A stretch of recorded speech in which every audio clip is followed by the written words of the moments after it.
جب دنیا کے بت خانوں میں اصنام کی پوجا جاری ہو، جب ایک انسان کی عظمت پر ایک پتھر کا دم بھاری ہو،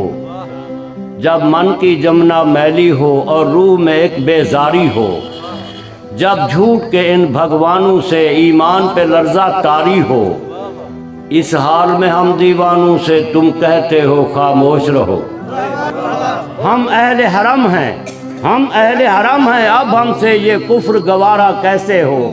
ہم لوگ انالحق بولیں گے، ہم لوگ انالحق بولیں گے۔ جب مسند و ممبر پر بیٹھی ہر ایک نظر للچاتی ہو، جب صرف دکھاوے کی خاطر تسبیح اٹھائی جاتی ہو، جب دین کے ٹھیکے داروں میں ایک نفس امارہ باقی ہو، بے ذوق جہاں پر صحبہ ہو، بے ذوق جہاں پر ساقی ہو، اس حال میں ہم دیوانوں سے تم کہتے ہو خاموش رہو۔ جب اہل خرد کی باتوں پر کچھ جاہل شور مچاتے ہوں، جب بلبل ہو تصویر چمن اور کوے گیت سناتے ہوں، جب چڑیوں کے ان گھونسلوں میں کچھ سانپ اتارے جاتے ہوں، جب مالی اپنے گلشن میں خود ہاتھ سے آگ لگاتے ہوں، اس حال میں ہم دیوانوں سے تم کہتے ہو خاموش رہو۔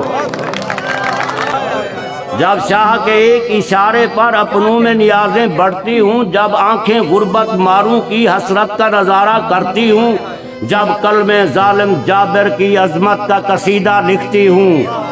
جب کلمے ظالم جابر کی عظمت کا قصیدہ لکھتی ہوں، جب حق کی باتیں کہنے پہ انسان کی زبانیں کٹتی ہوں، اس حال میں ہم دیوانوں سے تم کہتے ہو خاموش رہو۔ جب ہرد مصر کے ان بازاروں میں کنعان کو بیچا جاتا ہو، جب حرص ہوس کی منڈی میں ایمان کو بیچا جاتا ہو، جب صوم صلات کے پردے میں قرآن کو بیچا جاتا ہو، انسان کو بیچا جاتا ہو، یزدان کو بیچا جاتا ہو، اس حال میں ہم دیوانوں سے تم کہتے ہو خاموش رہو۔ اور جس دور میں کعبے والوں کو گرجا کے نظارے بھاتے ہوں، جس دور میں مشرق والے بھی مغرب کے ترانے گاتے ہوں، جس دور میں مسلم لیڈر بھی کچھ کہنے سے گھبراتے ہوں، جس دور میں سبقت غیرت کے اسباب عدم ہو جاتے ہوں، اس دور میں ہم دیوانوں سے تم کہتے ہو خاموش رہو۔